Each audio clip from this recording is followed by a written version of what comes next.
Welcome to the channel. In this video, I want to look at the sawzalls that I have and kind of figure out, which sawzall is better.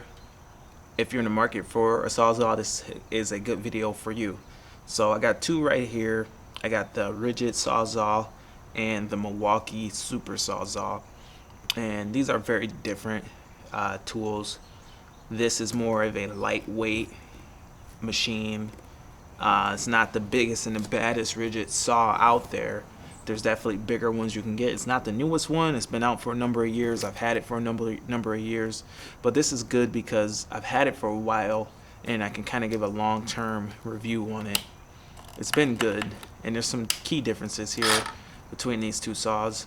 But like I say, there's bigger Ridgid saws that you can buy, and this is the biggest battery-powered Milwaukee saw you can buy, the Milwaukee Super Sawzall. But this is the original one that I had. Never had any problems out of it. It always ran good. Never had any issues, major issues. Never had any problems with the locking mechanism here. It's absolutely perfect. Still works, still feels brand new. And we've done some pretty heavy-duty stuff with it. We've cut, bushes and things like that. What we usually use these for is actually removing bushes. And the way we do that is we get a big Diablo pruning blade, carbide tip, and the big 12 inches that go 12 inches out this way. And we cut the root structure out from underneath it. So it wrecks the blades, but it gets the bushes out really fast, and it's a really high profit margin because it's so fast.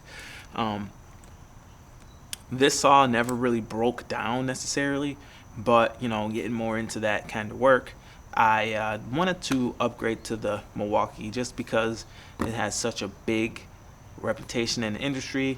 It's the biggest and the baddest as far as batteries are concerned. There's a 12 amp hour battery, whereas the Ridgids, I was actually thinking about sticking with Ridgid, but they didn't have as high amperage batteries available like the Milwaukee. The Ridgid's highest battery is a 9 amp hour battery, and I just kind of felt like Milwaukee ecosystem had a lot more to offer, so I wanted to give them a try.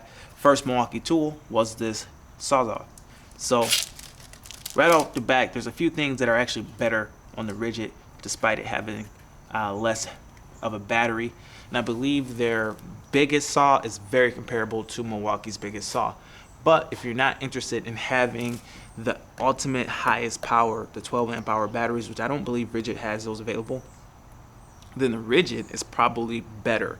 So number one, the trigger on the Ridgid is better in my opinion than the Milwaukee, because the way that it locks is different. The Milwaukee locks right here.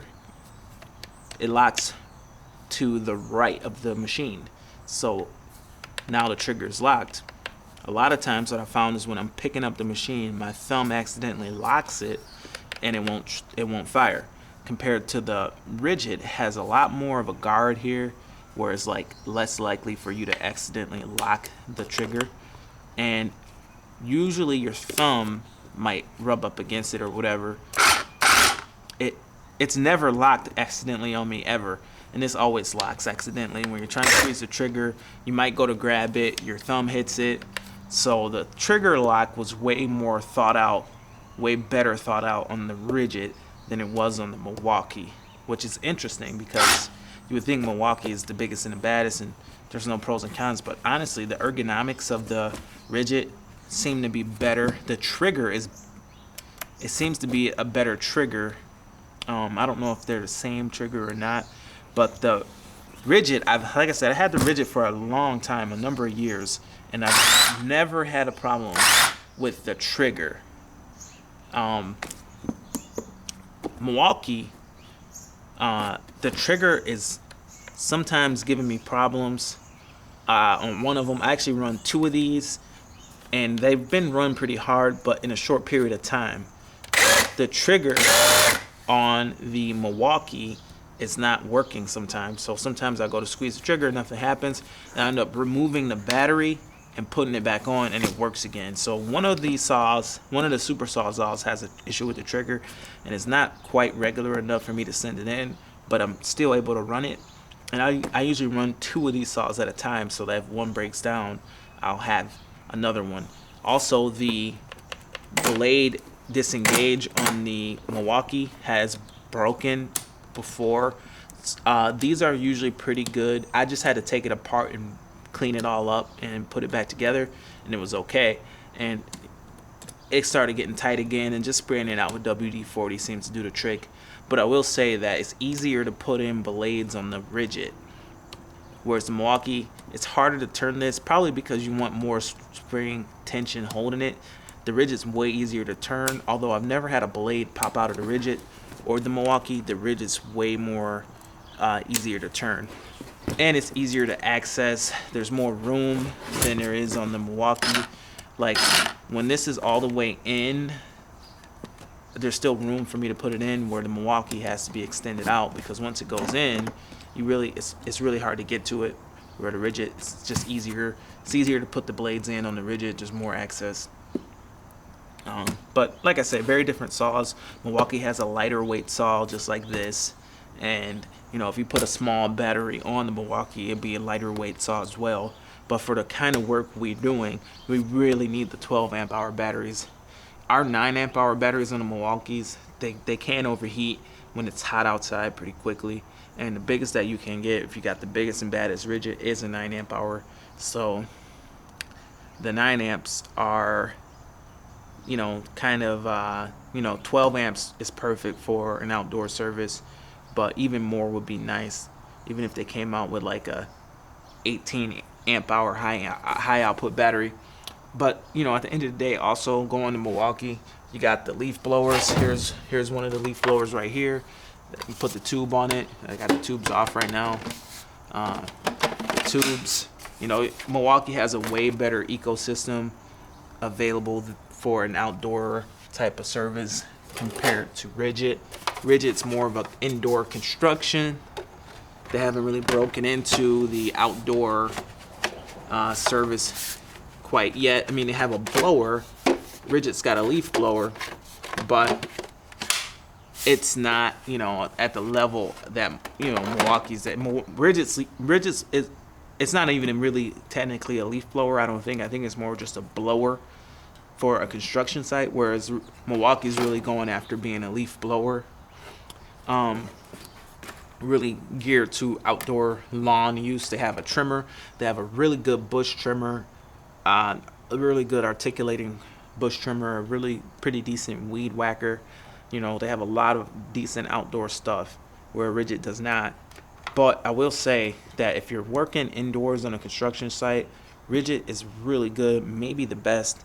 I have a Ridgid fan. The Ridgid fan seems to be better than the Milwaukee fan. So if you're indoor construction, it's not a bad choice at all to just go Ridgid. But it's really interesting looking at this outdoor equipment, because none of it can get wet and work properly, and that's really kind of an issue when you're in outdoor service, because right now it's just sprinkling out. What if you went out and ran these blowers and it's just a light rain and you ruined them, or you're removing bushes or something and just a little bit of rain ruins your saw? That's something to think about. I've heard stories of guys who left their reciprocating saws or whatever electronic equipment outside, and it ruined the equipment. And that's a real bummer, that in outdoor service, making all these outdoor tools, chainsaws and weed whackers and things like that. Most weed whackers that are gas powered can get wet. Most chainsaws can get a little wet. Now, obviously not submerged underwater, but they can take on some water. And Ridgid being an indoor only tool kind of makes a lot of sense, because you're not really expecting to be in the rain if you're working inside of a construction site. So I commend Milwaukee for making these great tools. I use them all the time. You just got to be extra careful, make sure they don't get wet. They're not IP rated or anything. And you can see some of the circuit boards just looking in the back of the tool. You can see through the air cooler that there's a circuit board right there that you wouldn't want to get that wet. But we'll see long term how it goes. So far, the Milwaukee is good enough, despite having a trigger issue on one of them. It's just keeping your mechanism clean with just some WD-40. It says in the manual just you can use WD-40 to keep that clean. These are able to pay for themselves anyway. The Ridgid probably wouldn't be able to pay for itself just from the fact that it does not have a 12 amp hour battery as of right now. If they came out with the 12 amp hour battery, the Ridgid would probably be top dog.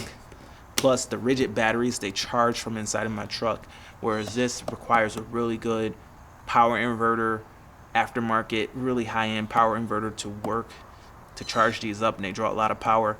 The Ridgid batteries charge from inside of the plug outlet that comes standard on your vehicle. So anyway, that's a quick comparison between the two sawzalls, the Milwaukee Super Sawzall, the Ridgid X4, whatever brand that name that is, sawzall. Thank you for watching. Comment below and hope to hear from you soon. Thanks a lot. Bye.